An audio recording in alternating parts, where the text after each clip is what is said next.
If you look back on the year 2000, you had an amazing year, huge success, exactly what you wanted with the album, etc. But there were some bad things as well. If you wanted to change anything from the year 2000, what would you change? If I could change something from the year 2000, I don't think I'd change a thing. I think everything fell into place right as it should.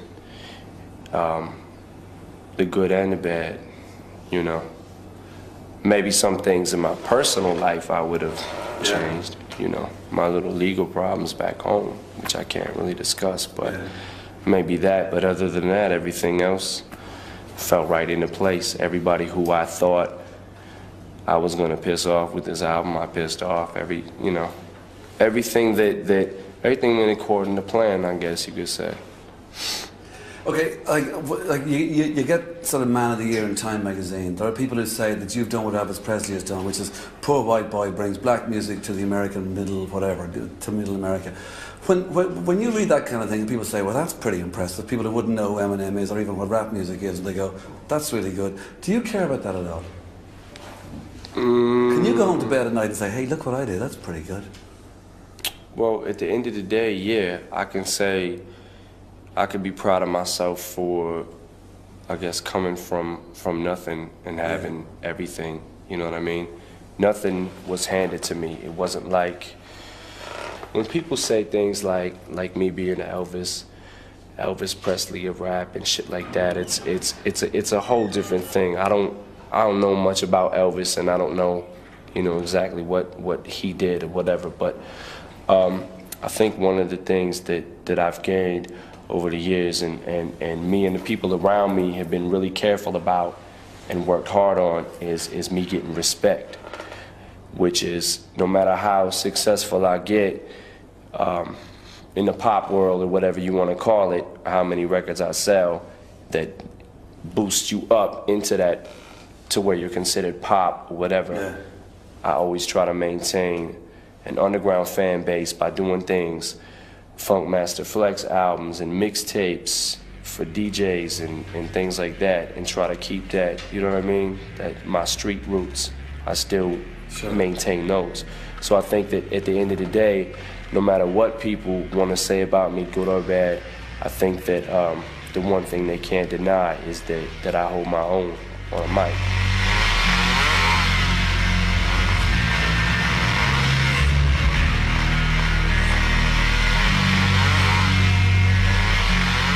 When you use the phrase there, work hard, I presume therefore you take your work seriously, but does that mean that like in the studio and etc., when you're getting the stuff together, would you go as far as say you're a perfectionist? Yeah, I would say I'm a perfectionist, and probably a workaholic too. I like to make sure that things are right with myself and D12. It's like I hear things that, I hear things sometimes, I find myself hearing shit sometimes that Dre don't even hear. Do you know what I mean? It's like when we get in the studio, like I learned so much from Dre, like, and from being around him so much that now I learned break beats, what different break beats sound like. I'm in the studio one day and I was like, my DJ Head played a beat, a break beat, and I was like, yo, that's a substitution beat, ain't it? And he turned around and looked at me, laughed, and he said, you're becoming a producer. And now I'm starting to like listen for I'm picky about a hi-hat, a snare. Like most people don't even care about that.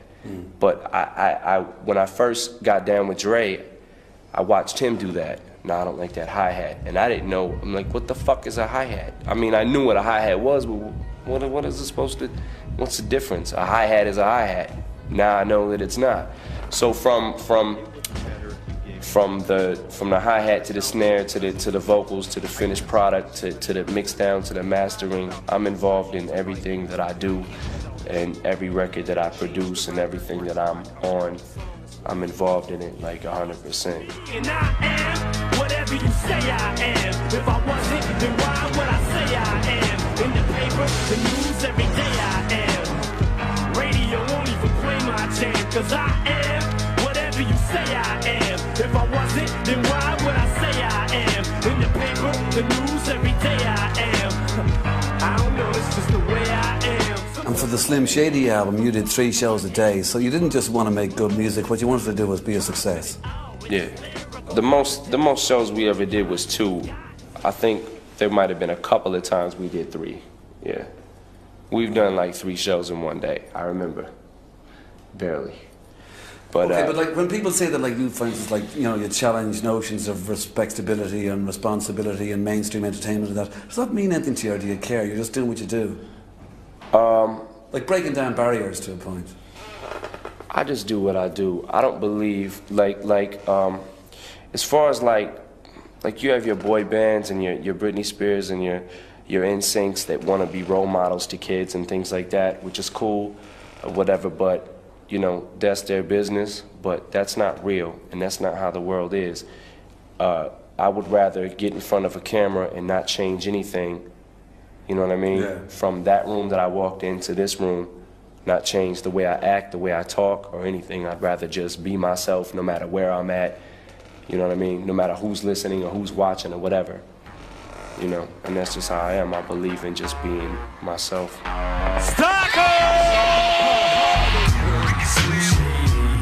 what?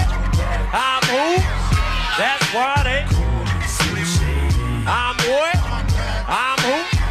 That's why they. Do you, like, you be called the voice of real America? Like, there were other voices of other parts of real America, I'm sure, as well, but do you accept that one? Do I what? Do you accept that one? That it's like, you know, you brought yourself into a kind of a situation where a lot of this music was, to a lot of people, like, it was there, but it was okay. It was only black guys doing it. A lot of Middle America didn't know about it. You brought it into something now completely different. I'm not saying responsibility. I'm just saying, are you aware of all these things that like 20 million album sales is going to do to you? Yeah, I believe that I definitely blew it into a whole different ball game, but Yeah. I also believe, I'm not stupid. I believe that I don't necessarily consider myself an exception to the rule or whatever, like, you know, white people can rap or white people are supposed to, or whether they are or they're not or whatever.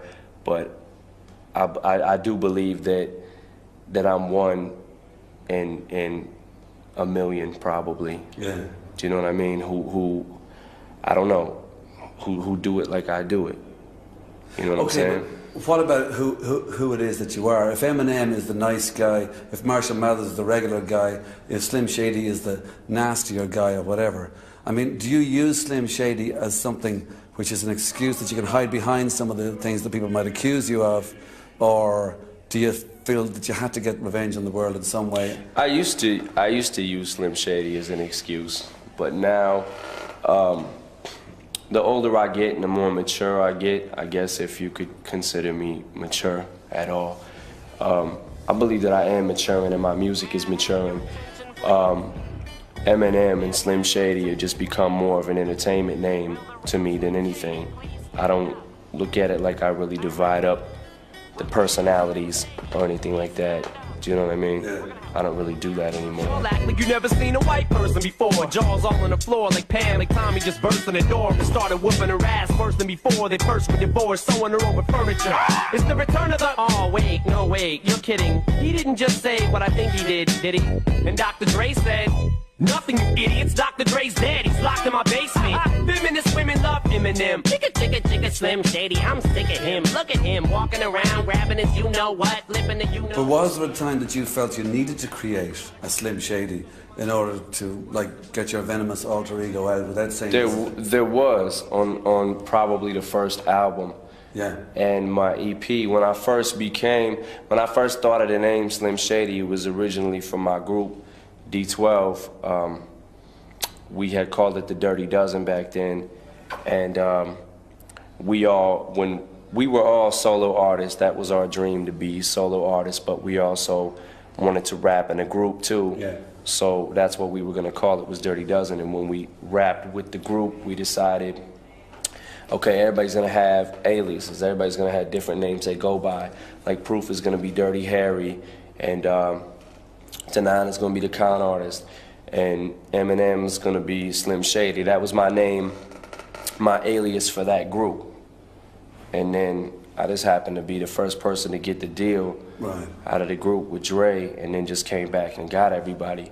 And Slim Shady was like such a, like, it was fun to kind of build this character up, this whole persona or whatever, and just do and say whatever I wanted to do and say at first, and then it became just like something inside of me that was like, yo, this is like me all the time. This isn't just, do you know what I mean? Yeah, this sure. isn't an excuse or something. This is just me. You little girl and boy groups, all you do is annoy me. So I have been sitting here to destroy you. And there's a million of us just like me, who cuss like me, who just don't give a f like me, who dress like me, walk, talk, and act like me, and just might be the next best thing, but not quite me. I'm Slim Shady, yes, I'm the real Shady. All you other Slim Shadys are just imitating. So won't the real Slim Shady please stand up? Please stand up, please stand up. Cause I'm Slim Shady, yes, I'm the real Shady. All you other Slim Shadys are just imitating. So won't the real Slim Shady please stand up? Please stand up, please stand up. I'm like a head. But like an awful lot is written about Eminem, not just in the music comics, but in the daily newspapers and the news pages, etc. Do you think people take it too seriously? Or maybe not seriously enough? I think some people take it too seriously. It's just music, man. It's just entertainment. But you know, there's people that take it too seriously and just don't get it, and it's funny to me, cause all I can do is sit back and laugh at them. Like, you just don't get it. Yeah. It's like, it's kind of like a joke. If say you didn't get it, and I walked in this room and I was joking with one of my friends, and we had a private joke between the two of us, only we knew what we were talking about. Sure. And we started laughing, you didn't get it. That's kind of how I look at people that don't understand where I'm coming from. It's just like, okay, you don't get it. You ain't in on the joke. Not to say that my shit is a joke, but I'm just using that as a metaphor, you know? Yeah. Because I ain't no joke. I'm a fucking G. I'm a motherfucking G. Well then, loads of the Goddamn people, cheat. and loads of the people who don't get it, do you find that loads of those people will be the people who would like to really see you in jail because they've had enough of this guy, or I'd like to see you put away, I'd like to see you fall, I'd like to see you make a mistake? Oh yeah, there's probably tons of people that want to see me fall, want to see me go to jail or whatever. My mother probably wants to see me fall, you know. But I mean, I'm at the point now where it's like, how can I worry about any of these people and what they think? Yeah. You know, I never cared before. Why would I start caring? Especially since there's more people that have opinions of me now than I ever could have even imagined. Yeah. And you know, sometimes it's a lot to take in, it's a lot to deal with, so I just don't. Well, one of the main things you'd be annoyed about your mother was the fact that you didn't have the money at the time that she sued you for so much money. So that Yeah. was really unfair, in other words, or stupid or whatever. Yeah, that was fucked up because I was living off my touring money. I was touring and making money that way. I hadn't even got my first royalty check, and she saw me on TV and thought I must have millions of dollars.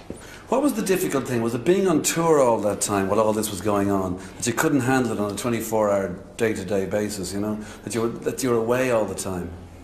The most difficult thing about, and I'm sure I can speak for just about any artist who blows up like almost overnight, I'm sure I could speak for Kid Rock, from Britney Spears to NSYNC to everybody, no matter what type of music that you do.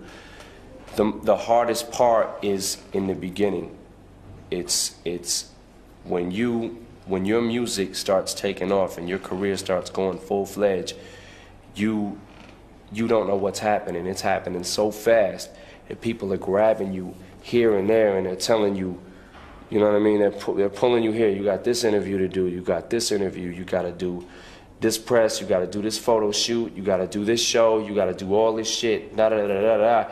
And it's really easy. It's so easy to get caught up in this game and become addicted to drugs, become a fucking alcoholic, make your life go completely out of control. Do you know what I mean? Yeah. Because shit happens so fast. You're seeing so many different people around you, so many different faces. Everybody's got a new face. Sure. Yeah. And it's so many people around you, you don't know what the fuck is going on. And that's for anybody who gets in this game, this entertainment business, what I mean by game, and just and blows up and becomes a success in it, the hardest part is the first year, at least. So for that first year, I mean, speaking for myself, I didn't know what the fuck was going on.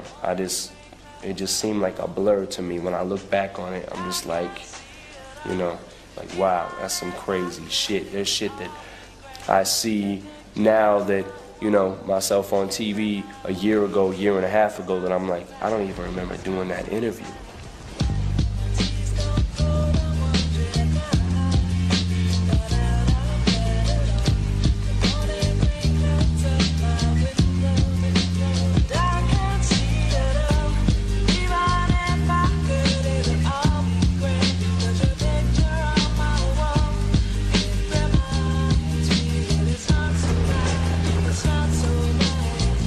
Dear Slim, I wrote you, but you still ain't calling. I left my cell, my pager, and my home phone at the bottom.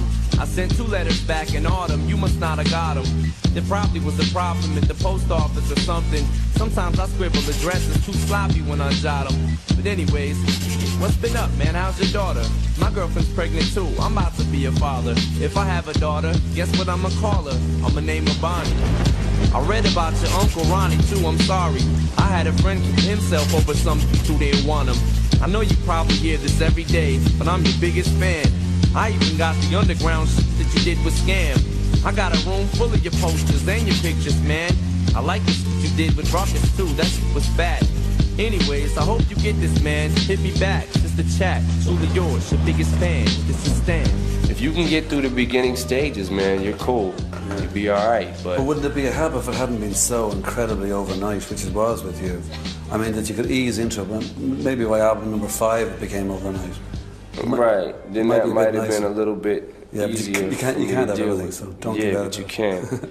So the best thing to do is just grab your bottle of Bacardi and just fucking swig it and just take the world on, I guess. You know. I mean, like in one way you were just a normal guy for 24 years. So the last 4 years they've been, this is good though. It has been good.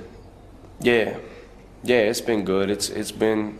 I mean, I can't complain. Yeah. I'm where I'm at. I guess I'm doing what I always dreamed of. Yeah. Do you know what I mean? I can't complain too much. I've got some things that I wish I could have done over or did better. You know, like I said, personally or whatever. But you know, other than that, I can't complain, man. I'm living what I always dreamed about. I'm actually living more than what I actually ever could have dreamed. But which scares you most about the future? Is it the threat of jail, or is it the threat of not seeing Haley, which is your kid, because of maybe going to jail? Yeah, that would be the most. That would be the hardest thing. It's not the going to jail. It would be not being able to see So Haley. is it important to you that you make sure that you never in your life cut her out like your dad cut you out? Did you learn big time from that? There's one lesson to learn. Oh yeah, definitely. That's why so many things have happened between Kim and I, and we always seem to try to get it back together. And that's just for one of the reasons that I work so hard at that is just because, you know, I never knew my father, and I want her to know hers. You know. Well, and do you want her, therefore, to have a better childhood than you had, and also to go as far as, say, going to college? Well, yeah, I've said that many times, and I mean, of course I do. Any father would want that, and I'm giving her a better life already than I've got, you know. Yeah. If somebody does wrong to you, are you a spiteful kind of guy? Like, do you get adrenaline out of vengeance? Yep. Yeah, I do. I gotta be honest. Are you annoyed about the fact that the bigger the success you've had, the more it's hurt your family in some ways? Or just hey, goes with the territory, that's just who I am? These albums are honest, hard look. That's a hard question to answer. Am I annoyed at the fact? Well, you know, like the more success you've had, the more it seems to have hurt your family in some ways. But this is who you are. This is what you've done. Like, right. It's like you gotta like always with anything, you gotta take the good with the bad. You know, you might. I understand that the level of success that I'm at doesn't happen to everybody every day, but like, you know, there's new problems you're gonna have with everything. If it wasn't my success and I was still trying to look for a job or working a dead-end job and didn't have no money to eat with, it would be those kind of problems that I would have, those type of family problems. How are we going to feed Haley? How are we going to raise her? How are we going to stay together? How are we going to pay our rent? Do you know what I mean? Yeah, sure. So it would be, so now it's new problems. It's like, money's not the problem. Now it's different things. Of course. Other people interfering in our lives and our business and shit like that. So you got to take the good with the bad. I mean, at the end of the day, man, all these sacrifices that I'm making are for Haley. Right. You know. Okay, but like the people that you mocked in your records that kind of turned against you, you seem to be surprised at one stage about that. I would have thought like that, you know, can't be surprised at that. This is the way it's going to happen, especially if the album starts selling 10 million each or whatever, you know, that kind of thing. You mean like family? Yeah, as family in far- particular. I mean, did you ever feel now, if you look back on it, you probably pushed it a bit too far and you might just change it if you could turn the clock back? Possibly. It depends on which family you're talking about. If you're talking about like my immediate family, my family, I consider my family my little girl and my wife and my little brother and my niece. And that's my family that I don't talk about a lot. My little brother and my niece, I don't talk about them a lot, but that's my immediate family. The rest of my family is, and I do have an aunt that I do care about a lot too, my Aunt Betty. The rest of my family is, I shut them out. I block them out because everybody's got something to say. Nobody in my family really became anything, did anything with themselves. Everybody, you know, grew up to be on welfare or grew up to live, you know, low-income housing and shit like that. So nobody really became anything, and which was where I was headed too. Sure. But as soon as I became something, it's kind of like a fucking broke family and somebody in the family hits a lottery. Now everybody comes around, they want something. Sure. You know what I mean? So that's gonna happen with anybody, but especially my family. If you knew my family and some of the things that I really go through personally when I get home, it's crazy. It's fucking crazy, and it's not normal. If your life has been bullying, and like I know you were in a coma for about 9 days at one stage when you were about 10 years of age or whatever, and brawls and suicide and murder and homophobia and misogyny and all this, hey, deal with it. This is what I am. This is what I lived with. This is what my albums are. Is that the way you see it? Like, you know, like, don't get so hung up on the whole thing. I'm just like, if you don't like what I do, don't look at me. If you don't like my records, don't buy them. That's it. Yeah. You know, change your channel. Okay. Change the radio station. But like the thing about the whole homophobia is one that's mentioned a lot. So, do you find that, like, for instance, that first of all, people don't understand the usage that you might have and the people that you know might have of the word faggot, and it's not nearly as put down as some people seem to think it is? I've explained that word so many times. I've explained what I've meant by that word so many times that it got to a point where that's why I made the song Criminal and said what I said in it. Yeah. It's because gay people were pissing me off. They were really pissing me off because they were looking at it like I was just going straight for their throat when I wasn't, because I kept finding myself defending myself in interviews like, homophobic, what are they talking about? I don't care about gay people. Whatever, that's their business. But people kept saying it and egging me on. You egg me on, I'm gonna say it. Do you know what I mean? Okay, well then finally, do you think rap is just always going to annoy some people? For instance, there's been, in an American chart there of the top 20 albums on sale in America in December, 7 or 8 were rap albums. All of them had parental advisory stickers. It's just, again, that's the way it is. It's just music, it's just entertainment. How many rated R movies come out? Yeah, exactly. Do you know what I mean? Yeah. That's all it is. It's a rated R movie on wax. I seen this one on the news a couple weeks ago that made me sick. Some dude was drunk and drove his car over a bridge and put his girlfriend in the trunk. Was pregnant with his kid, and in the car they found his name, but it didn't say who it was to. Come to think about it, his name was